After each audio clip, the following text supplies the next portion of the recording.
Hello दोस्तों, स्वागत है आप सभी का।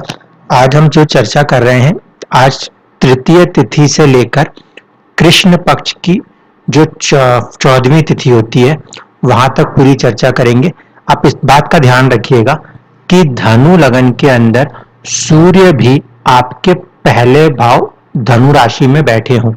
ठीक है, चलिए देखिए, अगर आपका जन्म मान लीजिए धनु लगन में दिसंबर और जनवरी के आसपास हुआ है, 15 दिसंबर से लेके 15 जनवरी के बीच में, ऐसे स्थिति में आपको देखने को मिलेगा कि आपका सूर्य जो है वो 9 नंबर की राशि में। उस सिचुएशन में हमने बात कर ली थी अमावस्या तिथि की, प्रतिपदा की और द्वितीय तिथि की। अब हम बात करते हैं कि तृतीय तिथि। जब तृतीय तिथि होगी तो उस कंडीशन में हम देखेंगे चंद्रमा जो है वो सूर्य से तकरीबन 36 डिग्री से लेकर 39 डिग्री आगे रहेंगे। चंद्रमा के ऊपर सूर्य का पूरा प्रकाश नहीं है। तृतीया वाले दिन हम देखते हैं कि चंद्रमा में थोड़ा सा प्रकाश, थोड़े से इमोशंस डेवलप होते हैं। आपकी कुंडली में चंद्रमा का जो षडबल है वो ये बताएगा कि प्लैनेट में स्ट्रेंथ कितनी है, लेकिन तिथि इस बात को बताती है कि चंद्रमा में भावनाएं कितनी हैं।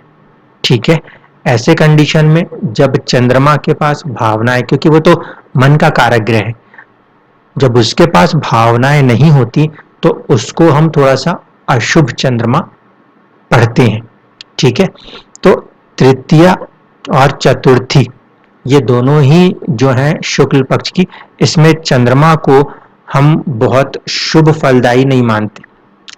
ऐसे स्थिति में मान के चलिए, या तो घर के अंदर के माहौल के साथ या फिर आर्थिक पैसे वाले मामलों के कारण थोड़ा सा इंसान दुखी भी रह सकता है।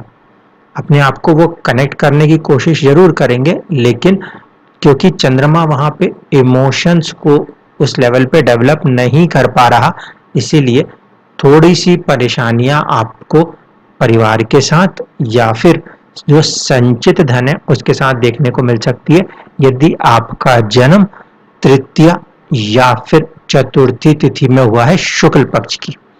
सूर्य जो है वो आपकी आत्मा जो है वो कहीं ना कहीं higher learning, higher knowledge, father के साथ या फिर धर्म के साथ जुड़ी रहती है।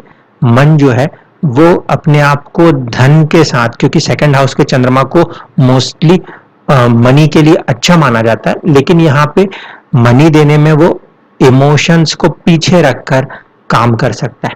ऐसा नहीं कि पैसा नहीं दे सकता, लेकिन चंद्रमा जब रिलेशंस की बात करेंगे तो उसमें भावनाओं की थोड़ी कमी घर के अंदर के सदस्यों के साथ एक तालमेल बिठाने में चुनौती साबित हो सकती है। अगर चंद्रमा आपको मिले पंचमी या षष्ठी तिथि का, तो ऐसे स्थिति में आपको चंद्रमा यहाँ पे नजर आएंगे। ठीक है, इस कंडीशन में जब चंद्रमा है तृतीय भाव में है, यहाँ पे चंद्रमा का होना, पहली चीज तो यह है कि पराक्रम में आपको सपोर्ट करते हैं कई बार। किस तरह से कि आप बातचीत के द्वारा ही बड़े से बड़े मसले को सुलझा लोगे, क्योंकि अष्टम का स्वामी है चंद्रमा और अपने से अष्टम बैठा है, तो इसको अशुभ तो नहीं मान सकते। लेकिन अभी भी कंडीशन यही है कि पांचवी तिथि, पंचमी और षष्ठी तिथि शुक्ल पक्ष की जो है, इसमें पंचमी तिथि के बाद चंद्रमा थोड़ा सा प्रकाशवान होता है, कुछ इमोशंस आते हैं, लेकिन स्थिति को थोड़ा सा अभी भी अशुभ स्थिति के तौर पे आप रीड करेंगे, क्योंकि जब भी आप किसी टेक्स्ट में रीड करेंगे तो वो यही मेंशन होता है 72 डिग्री तक का चंद्रमा। 72 डिग्री का मतलब हो गया कि कम से कम 6 into 12 हमारे को 72 डिग्री देता है। और जब हम बात करेंगे 6 या 7 तिथियों की, तो सूर्य भी तो 7 डिग्री आगे बढ़ चुके होंगे। ऐसे परिस्थिति में मान के चलिए 80 डिग्री कम से कम सूर्य और चंद्रमा के बीच की दूरी होनी चाहिए, तब जाके चंद्रमा शुभ फलदायी माना जाएगा। तो ऐसे स्थिति में पंचमी और षष्ठी तिथि आपको अगर नजर आती है तो चंद्रमा इमोशंस के साथ, अपने भाई बहनों के साथ, अपने पराक्रम के साथ जुड़ने का प्रयास तो करेगा, लेकिन फिर भी उनके साथ रिलेशंस के बनने में कुछ हद तक चुनौतियां देखने को मिल सकती हैं। जो आप लिखा पढ़ी का काम करते हो, कम्युनिकेशन का भाव है, ये राइटिंग स्किल्स का भाव है, थर्ड हाउस हॉबीज का है, तो ऐसे में कई बार जो है उन चीजों में कुछ कमियां देखने को मिल सकती है। क्यों? क्योंकि चंद्रमा अशुभ होकर तृतीय भाव में बैठे, तो ऐसे चीजों में कभी कभी मन लगे, कभी उदासी सी महसूस हो सकती है। इसके बाद अगर सप्तमी तिथि है, तो सप्तमी तिथि का जो है कहीं ना कहीं वर्णन ये है कि उसका उपाय करना पड़ता है। द्वितीया, सप्तमी और द्वादशी तिथियां, इनमें इनको दोष युक्त तिथियों के तौर पे देखा गया। इसीलिए अगर जन्म इन तिथियों में होता है तो भरत पराशर होरा शास्त्र में यह मत है कि कहीं ना कहीं उन तिथियों की शांति की पूजा करानी चाहिए। अगर सप्तमी तिथि का आपका चंद्रमा तृतीय भाव में होगा या चतुर्थ भाव में होगा, ऐसे स्थिति में ध्यान रखिएगा कि अगर तृतीय भाव में है तो छोटे भाई बहनों के साथ या जो आपके आस पड़ोस के लोग हैं उनके साथ चुनौतियां दे सकता है। चौथे घर में अगर हुआ तो माता से थोड़ा सा कष्ट महसूस कर सकते हैं। इवन दो कि जल तत्व की राशि में चंद्रमा बलवान तो होंगे, इमोशंस तो होंगे, लेकिन हो सकता है कि जो मदर है वो वर्किंग वुमेन हो या कुछ ऐसी कंडीशन में बिजी रहना पड़ता हो। इसलिए यहाँ पे जो चंद्रमा की अशुभता है वो थोड़ा सा मन को ज्यादा कहीं ना कहीं एक डिटैचमेंट के थॉट्स देने में सक्षम हो जाएगी। कारण ये है कि ये अष्टम के स्वामी हैं। ठीक है, अगर आपका जन्म अष्टमी तिथि में हो या फिर नवमी तिथि में हो तो भी आपको चंद्रमा चौथे घर में दिखाई दे सकते हैं। इन कंडीशनों में भी आप जो है थोड़ा सा अपने घर से इमोशनली डिटैच सा महसूस कर सकते हैं। जल तत्व की राशि में चंद्रमा इमोशंस दे रहे हैं, चंद्रमा के ऊपर अब प्रकाश है, थोड़े से शुभ हो गए हैं, कनेक्ट करना चाहते हैं संपत्ति से, प्रॉपर्टी से, माता से, ठीक है, और मन को खुश भी रखना चाहते हैं, लेकिन अष्टमेश है तो ना अचानक से अनसर्टेन ख्यालों में कहीं ना कहीं आप उलझे रहते हो। यहाँ पे जब ये चंद्रमा शुभ फल देता है तो फिर आपको अच्छी खासे प्रॉपर्टीज देखने को मिल जाती है, लेकिन जब यहीं पे ये चंद्रमा अशुभ फल देता है तो कई बार आप देखोगे कि प्रॉपर्टी के मैटर में आपके काम फंसने लगते हैं। ठीक है, इसको ध्यान रखिएगा। अगर आपका चंद्रमा 10वीं तिथि या एकादशी तिथि को ले ले तो वो तकरीबन तकरीबन आपके पंचम भाव में आ जाएगा। इस कंडीशन में अगर 10वीं तिथि या एकादशी तिथि है तो यहाँ पे चंद्रमा शुभ भी है और खुश भी है। ऐसे कंडीशन में ऐसे लोग बच्चों के साथ या फिर विद्या में या फिर प्रेम संबंधों में काफी ज्यादा इमोशनल होकर अपने आप को अटैच करते हैं। और यहाँ पे क्योंकि अष्टम का स्वामी पंचम में, हो सकता है कि पहली संतान में थोड़ा सा लेट करे, वैसे चंद्रमा इतना लेट नहीं करते, लेकिन कहीं ना कहीं एक बहुत ही अच्छा क्लोज कनेक्शन बनाने का प्रयास जरूर करते हैं। जिस भी चीज को पढ़ता है इंसान उसमें वो कुछ हद तक बारीकी, डेप्थ खोजने का प्रयास करता है। अगर यहाँ पे तिथि जो है वो द्वादशी हो गई, ठीक है, यानी कि शुक्ल पक्ष की 12वीं तिथि अगर आ गई तो वो थोड़ी सी दोषपूर्ण तिथि होती है। उस कंडीशन में ये मुमकिन हो सकता है कि संतान से थोड़ा सा कष्ट महसूस होता हो। ठीक है, ये तिथि के दोषों का है कि चंद्रमा उस पर्टिकुलर तिथि में थोड़ा सा कहीं ना कहीं पीड़ित सा महसूस होता है। तो उस कंडीशन में प्रेम में, विद्या में या संतान के साथ थोड़े कष्ट महसूस हो सकते हैं। ठीक है, अगर जन्म जो है वो आपका 13वीं या 14वीं, त्रयोदशी या चतुर्दशी तिथि का होगा तो आपको आपके जो चंद्रमा है वो छठे भाव में दिखाई देंगे। यहाँ पे चंद्रमा उच्च के हो जाएंगे। चंद्रमा का यहाँ पे उच्च का होना आयु को तो बढ़ाने का अच्छा एक कहा जा सकता है। इमोशंस भी बहुत रहने वाले हैं क्योंकि चंद्रमा में प्रकाश रहने वाला है।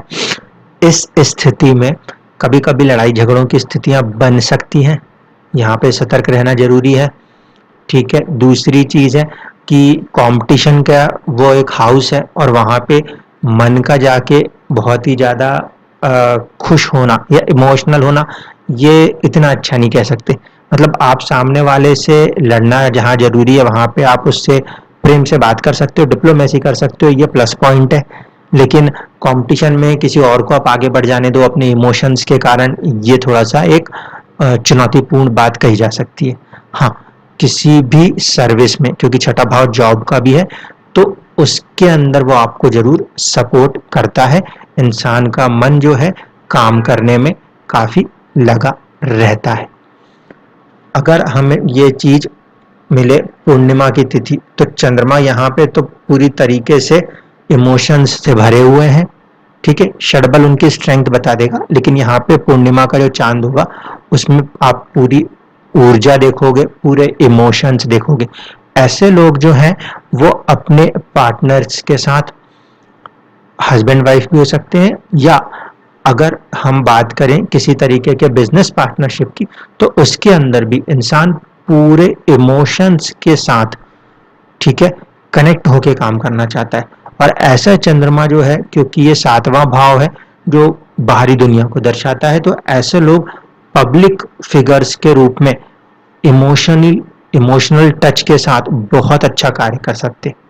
ये एक बहुत ही अच्छी कंडीशन मानी जाएगी। लेकिन उस स्थिति में अष्टम का स्वामी सप्तम में आ रहा है, तो दूसरों से इमोशनल टच अगर करने जाएंगे, थोड़ी सी चुनौती मैरिटल लाइफ में देखने को मिल सकती है।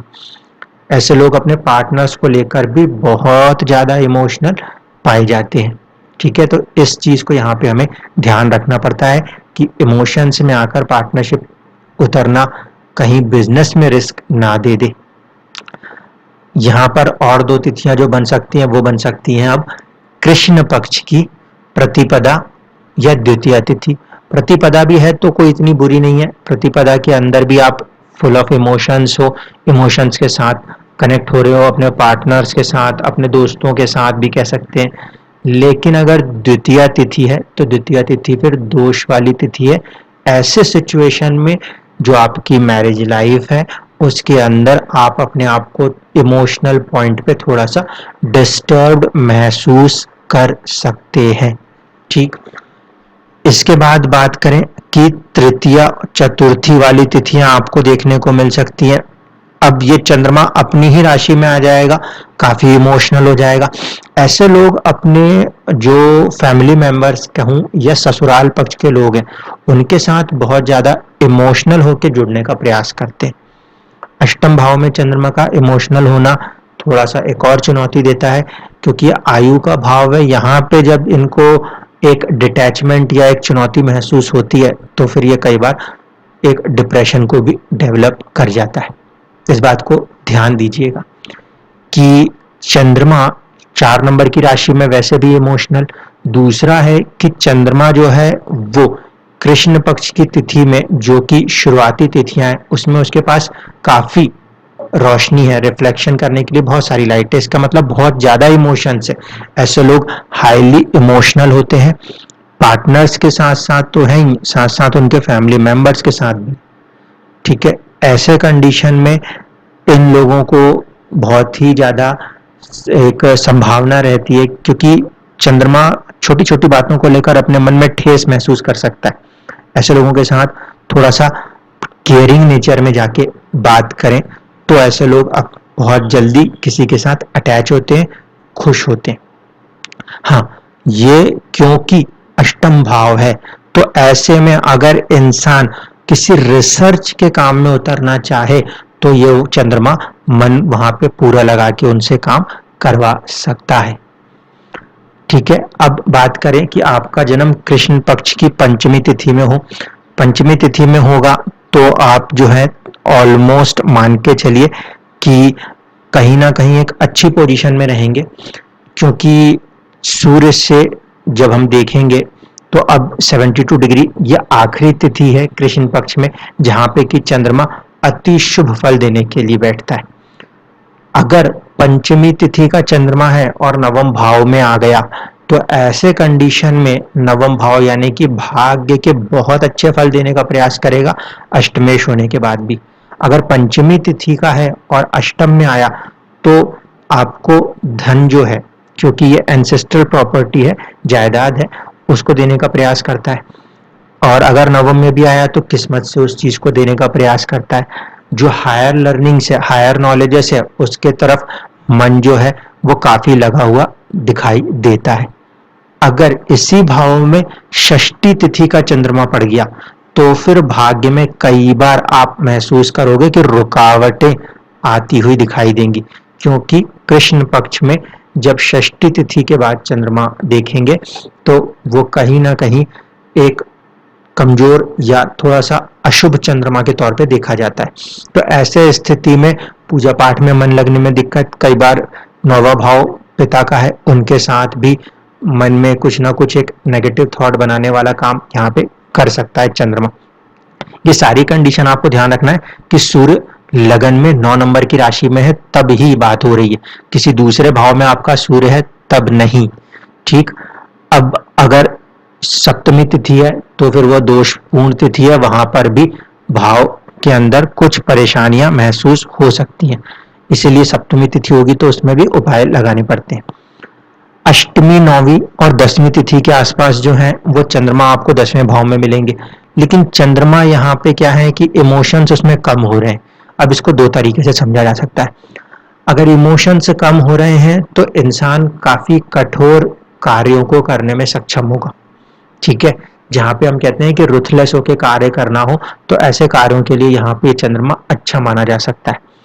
लेकिन अगर इमोशंस के साथ कार्य करने हो, यानी कि पब्लिक डीलिंग वाले कार्य करने हो, तो ऐसे स्थिति में यहाँ पे ये चंद्रमा जो है थोड़ा सा असहज हो जाएगा। ठीक है, हल्की सी एक र्यूडनेस सी फील होने लगेगी इस कंडीशन में, अगर ये 10th हाउस में है तो। अगर 10वीं तिथि है या एकादशी तिथियां भी है तो यह चीज थोड़ी सी महसूस होगी ही होगी, क्योंकि यहाँ पे ये अशुभ फल कर रहा है तो आपको स्टेटस के अंदर भी थोड़ी सी चुनौतियां महसूस करा सकता है। अगर आपका जन्म एकादशी या द्वादशी तिथि में हो, चंद्रमा आपको लाभ भाव में मिले, अष्टम का स्वामी है चंद्रमा और लाभ भाव में, अगर शुभ दशा चली और शुभ रिजल्ट करने आ गया ऐसा चंद्रमा, ठीक है, तो इमोशंस को तो एक तरफ रखिए, लॉटरी लगवा सकता है, अचानक से लाभ करवा सकता है, दोस्तों से भी अचानक से लाभ करवाने में सक्षम होगा। लेकिन अगर यही चीज थोड़ा सा नेगेटिव दशाएं चले तो चंद्रमा यहाँ पे दोस्तों के साथ चीजें खराब करना, आपकी जो सोर्स ऑफ अर्निंग्स है, गेन्स है, उसको डिस्टर्ब करने का भी कार्य कर सकता है, क्योंकि चंद्रमा यहाँ पर कृष्ण पक्ष का है और जब वो 10वीं तिथि को पार कर लेगा तो ऐसे कंडीशन में आप फिर देखो वो 72 डिग्री एक्सिस में आ गया, वहां पे वो काफी ज्यादा इमोशनल नहीं है और इमोशंस की कमी के साथ वो कार्य कर रहा है। इसमें कार्य तो कर देगा लेकिन उस भाव में दूसरों के लिए थोड़ी सी चुनौतियां लगाने का सक्षमता उसमें रहती है। अगर यही आपका जन्म मान लीजिए द्वादशी तिथि में हो जाए या त्रयोदशी या चतुर्दशी में हो जाए, तो द्वादशी तिथि और चतुर्दशी जो तिथियां हैं उसमें भी कहीं ना कहीं बृहस्पति शास्त्र में मत है कि आपको उस तिथि की शांति करानी चाहिए, नहीं तो यहाँ पे चंद्रमा नीच राशि तो होंगे। इसका प्रभाव क्या, जो ससुराल पक्ष है अष्टम भाव, उससे खुशी की जगह दुख महसूस हो सकता है।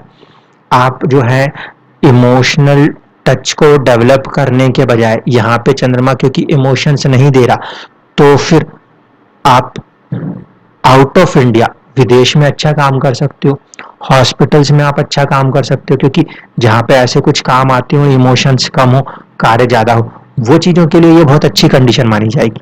लेकिन जब रिश्तों की बात आती है, जहां इमोशंस की जरूरत होती है, वहां पे ऐसा चंद्रमा परेशानी दे सकता है। और क्योंकि ये अष्टम का स्वामी है, अष्टम का स्वामी नीच और पाप पीड़ित हो जाए तो विपरीत राजयोग तो बनाएगा, लेकिन जो ससुराल पक्ष कह लीजिए, क्योंकि 8वां भाव जो है वो आपके जो 7th हाउस पार्टनर है उसकी फैमिली है, उनके साथ टर्म्स एंड रिलेशंस को डिस्टर्ब करने वाला बन जाया करता है। ऐसे स्थिति के चंद्रमा में कई बार लोग जो हैं वो कभी कभी सुसाइडल टेंडेंसीज की तरफ भी जा सकते हैं, डिप्रेशंस की तरफ भी जा सकते हैं। इसीलिए अगर ऐसे स्थिति में चंद्रमा है तो सलाह यही होगी कि अपने आप को मेडिटेशन के साथ जोड़े रखें ताकि अपने अंदर एक पॉजिटिविटी को डेवलप करें। ठीक है, एक इंपॉर्टेंट बात और बता दूं, किसी भी जन्म कुंडली में चंद्रमा सेकंड हाउस में दिखता हो, थर्ड हाउस में दिखता हो, सिक्स्थ हाउस में दिखता हो, एट्थ हाउस में दिखता हो, 11th हाउस में दिखता हो या फिर 12th हाउस में दिखता हो, तो ऐसे चंद्रमा के ऊपर कहीं ना कहीं राहु और केतु के प्रभाव भी होते हैं। इस कारण से ऐसे में लोग इमोशंस के साथ साथ कई बार हड़बड़ियों वाले काम कर देते हैं। फिर से रिपीट कर रहा हूं, चंद्रमा सेकंड हाउस में दिखे, थर्ड हाउस में दिखे, सिक्स्थ हाउस में दिखे, एट्थ में दिखे, 11th में दिखे और 12th में दिखे, तो ऐसे में लोग कई बार हड़बड़ी में इमोशनल फैसले करते हैं जो कि उनके लिए बहुत ही ज्यादा नेगेटिव रिजल्ट्स करने लगते हैं। तो ऐसे में आपको हमेशा ध्यान रखना होता है कि आप कभी भी इन भाव में बैठे हुए चंद्रमा के साथ जब किसी रिलेशंस के साथ जुड़ रहे हैं तो अचानक वाले तत्व में आके ना कोई कमिटमेंट कीजिए, ना कोई तुरंत फैसला लीजिए। एकाग्रता बनाना बहुत जरूरी है, तब जाके रिश्तों के मामले में ऐसे कुंडलियों में अच्छा काम होगा। हाँ, अगर रिश्तों से हट के बात की जाए तो ऐसा चंद्रमा जो है वो आपको मटीरियलिस्टिक गेन्स के लिए जरूर एक बेनिफिक मून माना जा सकता है। धन्यवाद।